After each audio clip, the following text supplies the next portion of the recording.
Room 930. Ayan. So, we have double bed here and one single bed. Tapos dyan, malamig naman yung aircon, yung remote. Yes, yung bed. Then, yan, spacious naman siya. And then, tingnan natin yung CR. Yan, malinis naman yung CR. Tapos may bathtub kami dito. Wala lang bidet. Walang bidet. Ito.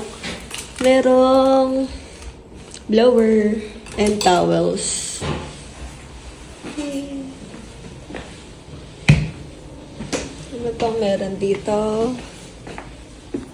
May electric kettle and may free na tea.